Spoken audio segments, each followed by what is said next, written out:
America और Iran जंग के सीज फायर का विलन कौन है? ये सवाल हम इसलिए कर रहे हैं क्योंकि लेबनान पर विनाशकारी हमले जारी हैं और नेतन्याहू हिजबुल्लाह के ठिकानों पर हमले और तेज करने की बात कर रहे हैं। वहीं ईरान ने साफ कर दिया है कि लेबनान में युद्ध विराम होने तक वार्ता नहीं होगी। यानी पाकिस्तान की मध्यस्थता में जिस सीज फायर पर मोहर लगी उसकी स्याही सूखी भी नहीं थी कि लेबनान की धरती पर आईडीएफ की मिसाइलों ने कोहराम मचा दिया। वहीं ट्रंप ने सीज फायर होने तक नेतन्याहू से लेबनान में हमले कम करने को कहा है, लेकिन ऐसा होता दिख नहीं रहा है। इस बीच एक और मुद्दा सुर्खियों में है। इजरायल ने पाकिस्तान के खिलाफ मोर्चा खोल दिया है। इस वक्त की बड़ी खबर इससे जुड़ी हुई यह है कि ईरान से वार्ता के लिए अमेरिकी टीम रवाना हो गई है। उपराष्ट्रपति जेडी वैंस के नेतृत्व में रवाना हुई है ये टीम। वैंस के साथ टीम में स्टीव विटकॉफ और जारेड कुशनर शामिल हैं। कल पाकिस्तान में होनी है ईरान के साथ ये अहम वार्ता।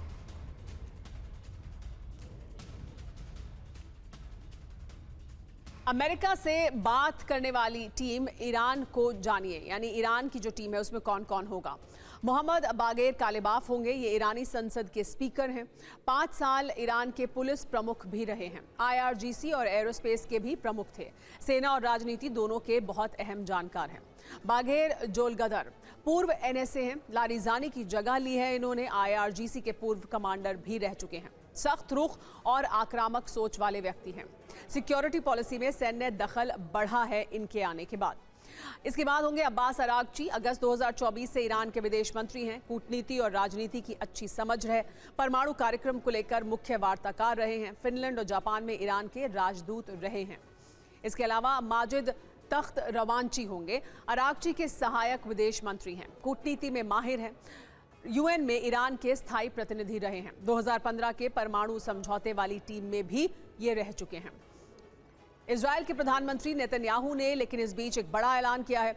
लेबनान में कोई युद्ध विराम नहीं होगा, ये कहा नेतन्याहू ने। पूरी ताकत से हिजबुल्लाह पर हमले जारी रहेंगे। हमारा मकसद हिजबुल्लाह को निहत्ता करना है, ये कहना है नेतन्याहू का। जब तक सुरक्षा बहाल नहीं करते हमले जारी ही रहेंगे।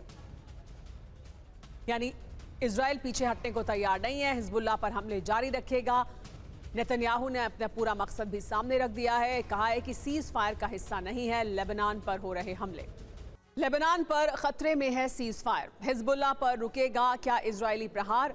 खबर क्या है जानिए। ट्रंप से नेतन्याहू ने कहा है कि लेबनान पर हमले रोको। इजरायल और लेबनान में वॉशिंगटन में बातचीत संभव है। लेबनान के PM वॉशिंगटन में बातचीत कर सकते हैं, लेकिन क्या सीज फायर होगा?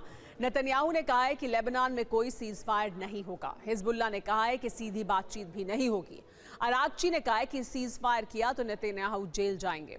लेबनान पर सीज फायर की मांग क्यों अहमियत रखती है, समझिए। अमेरिका ईरान की वार्ता में लेबनान में हमला एक बहुत बड़ा रोड़ा है।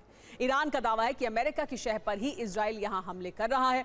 अमेरिका का दावा है कि सीज फायर की शर्त में लेबनान शामिल नहीं था।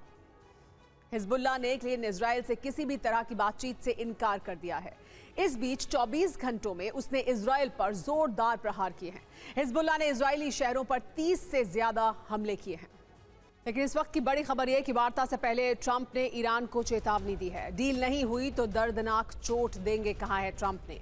ईरान के पास अब कोई सेना नहीं है।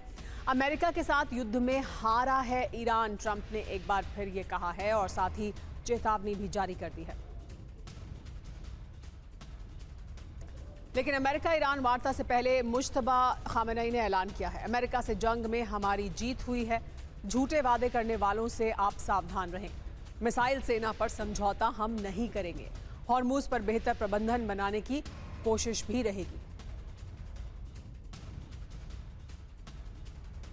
तो वार्ता से पहले जुबानी जंग अपने चरम पर है। ट्रंप ने धमकी दी है, अगर डील नहीं की तो उनके लिए दर्दनाक होने वाला है, यानी ईरान के लिए दर्दनाक होने वाला है।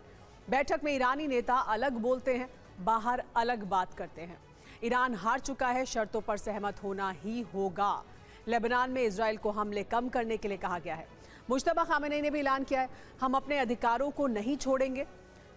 ईरान हार चुका है, ये कहना है ट्रंप का। लेबनान में इजराइल को हमले बंद करने होंगे। तो मुश्तबा का कहना है कि हॉर्मुज पर अपनी पूरी नीति हम बदल देंगे, यानी अभी तक जो नीति थी उसे बदल दिया जाएगा। ट्रंप धमकी दे रहे हैं और मुश्तबा भी ऐलान कर रहे हैं। दोनों तरफ से अलग अलग तरह के दावे किए जा रहे हैं। लेकिन इजराइल के प्रधानमंत्री बेंयामिन नेतन्याहू ने लेबनान को लेकर सैन्य दबाव और कूटनीति पर एक साथ चलने की योजना बनाई है।